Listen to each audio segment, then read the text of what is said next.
If you keep attracting feminine men, and you know what I'm talking about, men who are sweet but passive, emotionally expressive but not decisive, interested but not leading, or men who string you along, and you're left thinking, why does this keep happening? Then this video is for you because we're going to be talking about this in a very grounded and practical way. And let me tell you right off the bat, this is not about blaming men and it's not about shaming you. It's about understanding polarity in relationships. Hi, my name is Amanda. Welcome to this channel where we talk about how to manifest what you want in life without all the extra stress, chaos, drama, and craziness that most people are accustomed to. Lately, we've been talking a lot about relationships. We've also had some content about money because you all have been requesting it of me. And sometimes both relationships and money together and how to navigate that world once you are partnered with someone and need to figure out finances. So if that's something that you're interested in, make sure to subscribe and hit the notification bell so you don't miss a single video that we have coming out on this channel. And also make sure to give it a like because it helps us get it in front of more people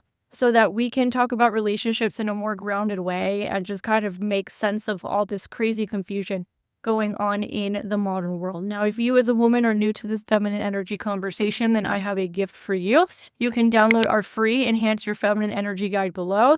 It will teach you how to start enhancing your feminine energy in a healthy way, not in the toxic, distorted craziness we're seeing on the internet in the next 7 days or so in different areas of your life. And this is based on my experience of having gone from perpetually single for like 15 years to marrying my husband in 4 months. This is from my experience of being perpetually single and attracting passive men for over a decade to meeting my husband within 4 months of deciding I was ready to get married, moving to another country because I wanted the international lifestyle, co-creating multiple new businesses that are now bringing in passive income into the business, manifesting a provider husband because my husband is the provider, and then also learning how to finally regulate my hormones because I was living so much in masculine energy that my body was messed up. And that might be something that you are experiencing as well. And I've put all the nuggets of wisdom in that free guide to help you out. So let's talk about polarity and why it's so important to understand this when we are in romantic relationships. Polarity is what keeps attraction alive. It is an energetic contrast. Masculine energy moves forward, feminine energy receives and responds. And if you're constantly attracting feminine men, it's usually because you are living predominantly in masculine energy, or perhaps you've just lived predominantly in masculine energy for a long time and the feminine energy thing is newer to you. And this is especially true if you are a high-performing woman who is focused on your career and didn't necessarily focus on any other area of your life, which, hey, hello, that was me for 15 years, so I totally see you. So what happens is you are used to initiating, you are used to planning, you are used to problem solving, you are accustomed to leading conversations, and you're used to setting the direction.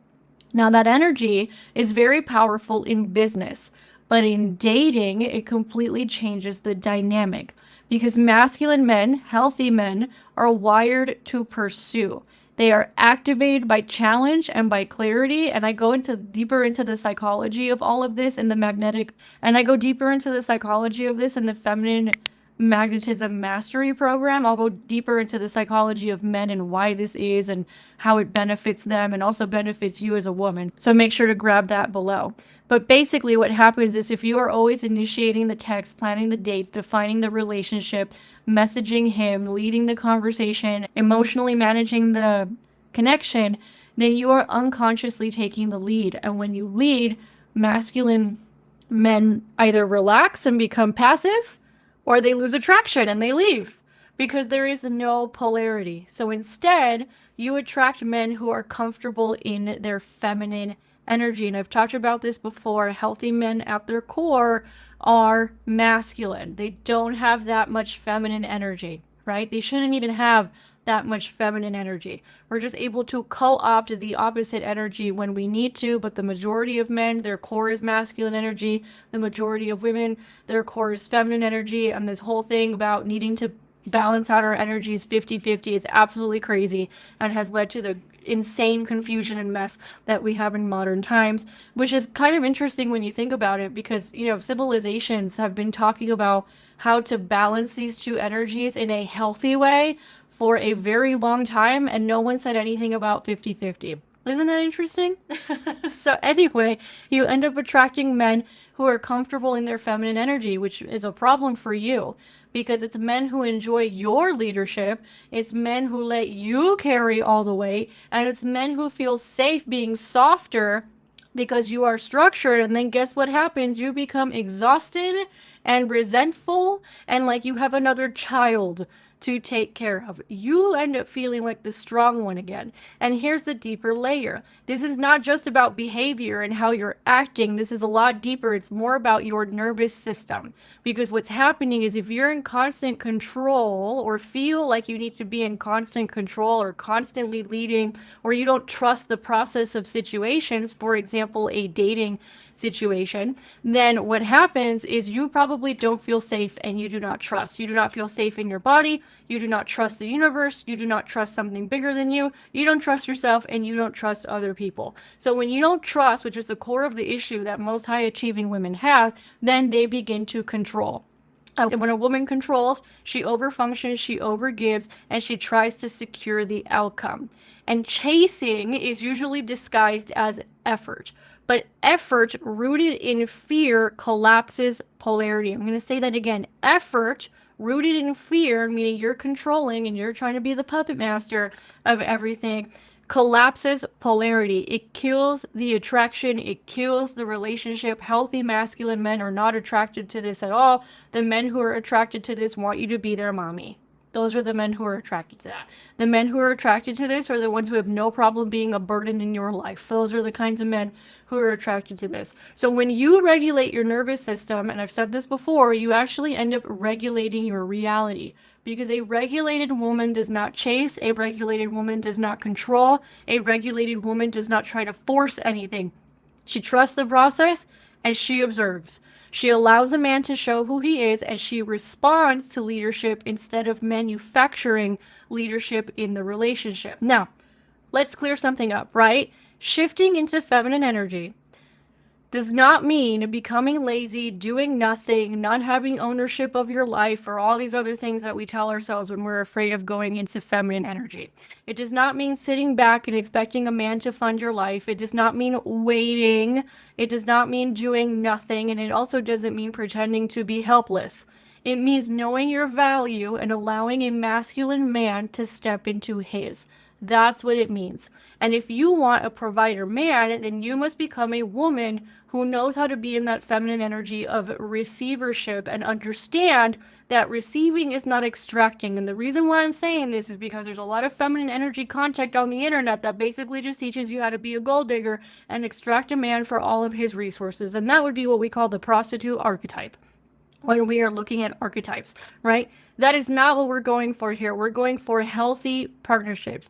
And receiving is not the same as extracting. And much of the feminine energy content on the internet is teaching you how to extract, how to manipulate, how to control. It's teaching you how to control. And it's co-opting or cosplaying feminine energy, but it's still masculine energy at the end of the day. And it ends up attracting unhealthy men.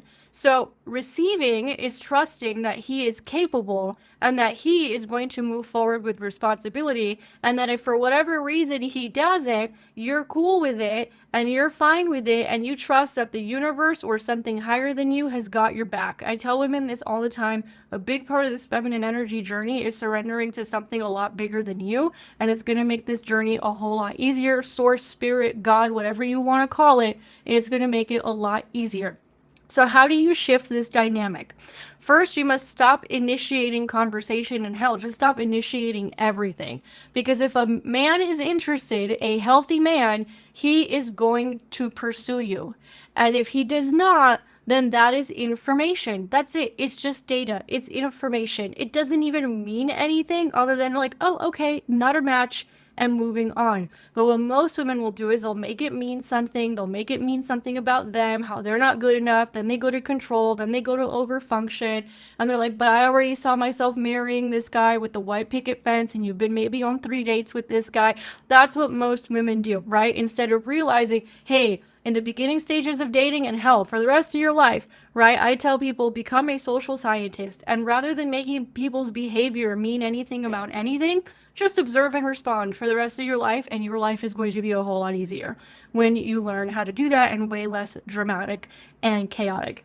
Second, you must learn to stop over explaining. Masculine men, they respect clarity. I'll give you an example. My husband knew that I was ready to get married before we were even dating.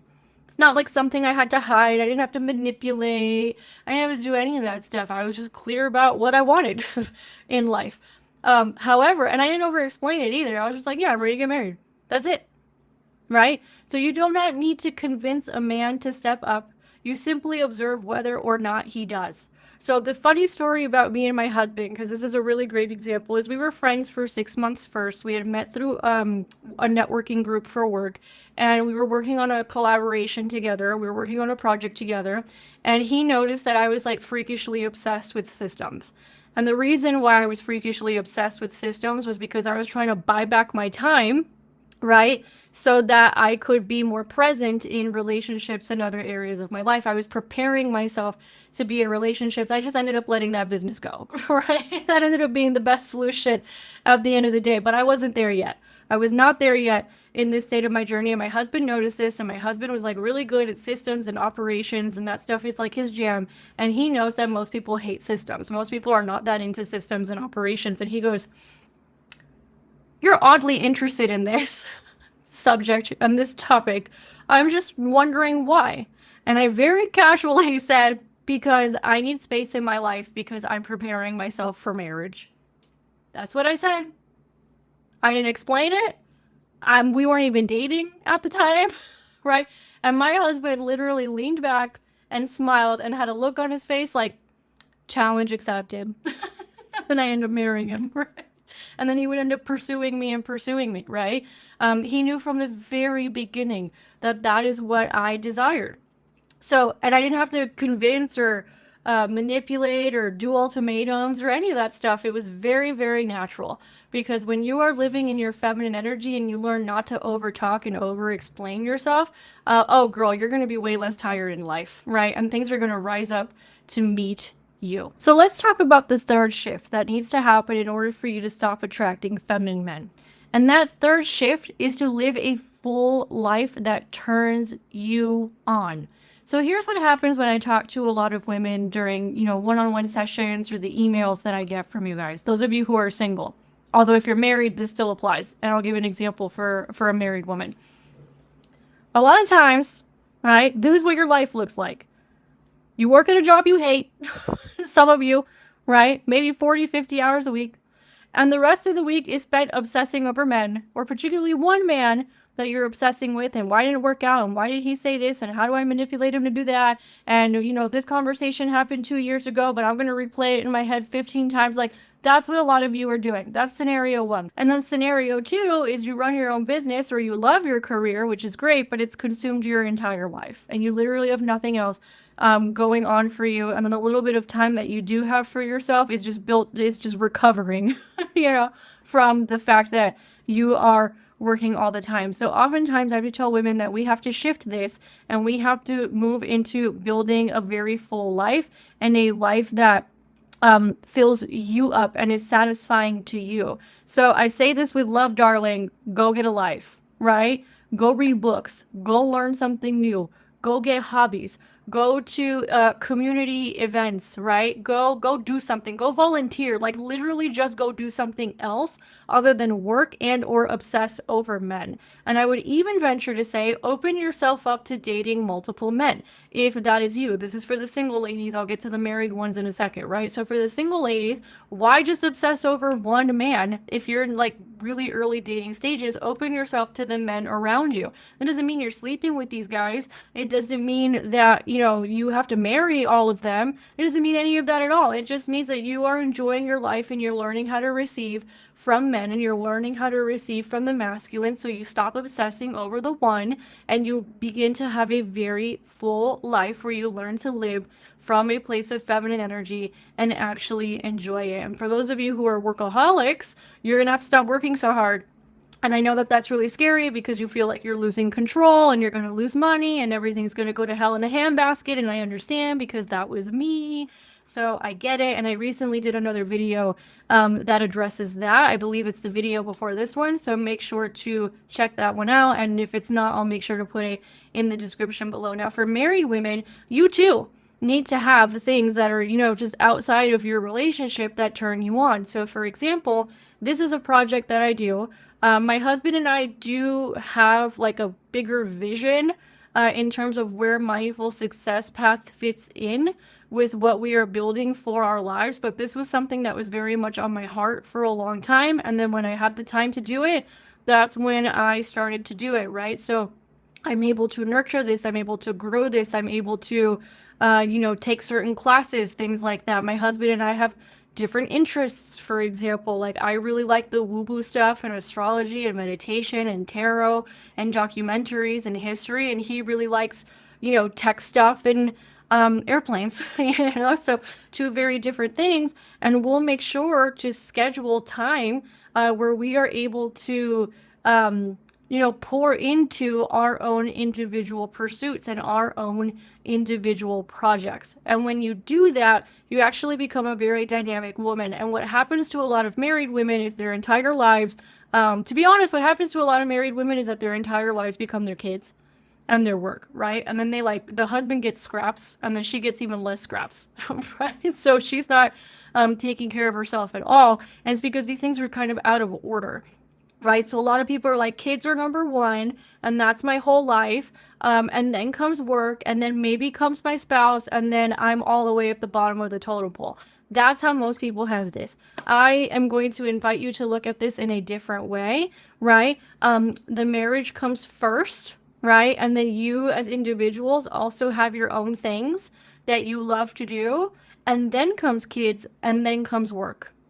Most people have it totally freaking backwards and then wonder why they get to their 50s and then the kids are out of the house and they can't stand their spouse and then they want to get divorced, and then we have the great divorce phenomenon because the only thing they had in common was their kids because they made their kids their whole lives. So that is just an invitation, right, to perhaps flip this into something that has proven to be a lot healthier for long-term relationships and also healthier for your kids because you show them what a healthy relationship looks like. So just an invitation for those of you who may find yourself in a situation where you're a woman who has absolutely zero time for yourself. Maybe your husband gets some scraps of you and you get nothing because everything else is the priority in your life. That's how it shows up for married women. For those of you who are single, this is something that I cover more in High Value Woman Transformation, which is one of our best-selling products.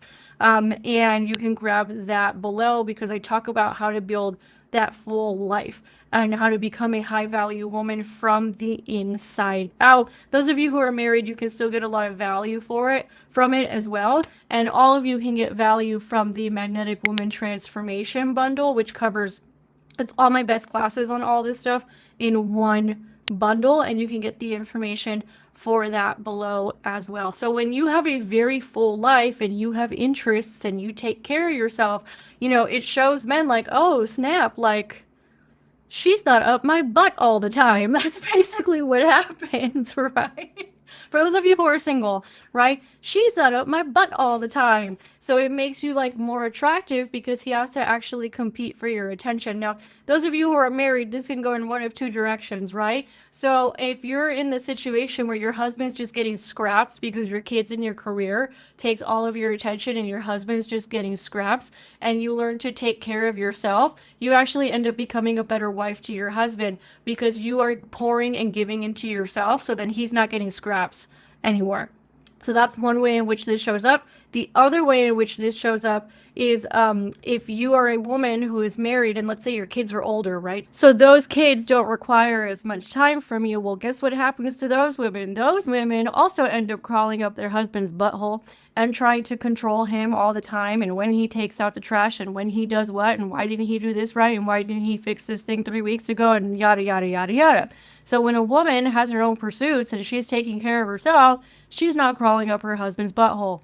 And when she she's not crawling up her husband's butthole in the form of control and telling him what to do and what he should be doing and when he should be doing and why isn't he doing it, then he becomes more attracted to her. And guess what? He'll start doing things more often, and he will step up in that way because you're giving him the chance to do it rather than mothering him. So it's really, really important, whether you are single or married, that you do have your own pursuits and you do have your own identity. It just looks different depending on what phase of life you are in, because obviously if you're married, you're going to be doing a lot more with your spouse and your husband, at which case, women need to learn how to take care of themselves, because they'll usually end up putting themselves last, or they'll end up like trying to control everything around them. And again, a lot of that has to do with just not taking any time to yourself. A lot of that can be solved by you making sure that you're taking care of you. Even if it's like an hour or two a week, if you have small children,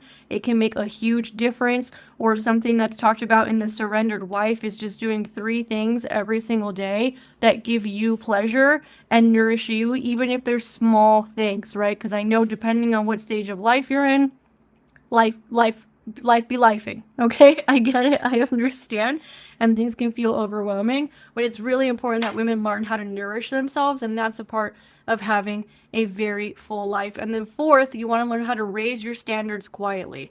If he does not plan, lead, and invest, you step back. You don't give any lectures. You don't coach him into his masculinity. You don't tell them that if he was a real man, he would be doing X, Y, and Z, because polarity cannot be negotiated. It is either present or it is not. And here's something extremely important. Strong women do not attract feminine men because they are too powerful. Strong women also don't intimidate healthy men.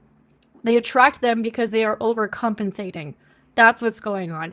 And when you soften without collapsing, the right men feel invited. Masculine energy rises to the responsibility. It rises to the occasion when feminine energy is receptive but not overgiving. When feminine energy learns how to not chase and instead how to magnetize. When magnetism actually becomes your identity. So you have to ask yourself, am I trying to control this connection and, quite frankly, everything around me? Am I leading because I don't trust him to do it? Am I afraid that if I do not push, nothing will happen? And that applies to relationships and also your career. That awareness alone will start shifting absolutely everything in your life. I promise you. And if you're ready to rewire this down to the root, girl, down to the nitty gritty, muddy, under the soil root, then I highly recommend checking out the Magnetic Woman Transformation Bundle, because that's where I go really deep into shadow work. I go deep into nervous system regulation, and there's about 11 other initiations that help you go from a controlling woman to a magnetic woman. And this is useful whether you are dating or married. It applies to both of you. I know the married ladies have been like, can you do something for me, please? That is a good place for you to start. And it's going to walk you through a lot of daily practices that you can use, again, to regulate your nervous system, to become more magnetic, to become more surrendered. It's going to explain the psychology, the metaphysics, the energy, and the spiritual teachings behind all of this. And it gives you a clear roadmap that you can follow to really begin to transform your life from the inside out. If you liked this video, go ahead and give it a thumbs up, share it with a girlfriend, and make sure to subscribe and hit the notification bell so you don't miss anything that we've got going on this channel. Thank you so much for giving me your time today. Thank you for being the best part of Mindful Success Path, and I'll catch you on the next one.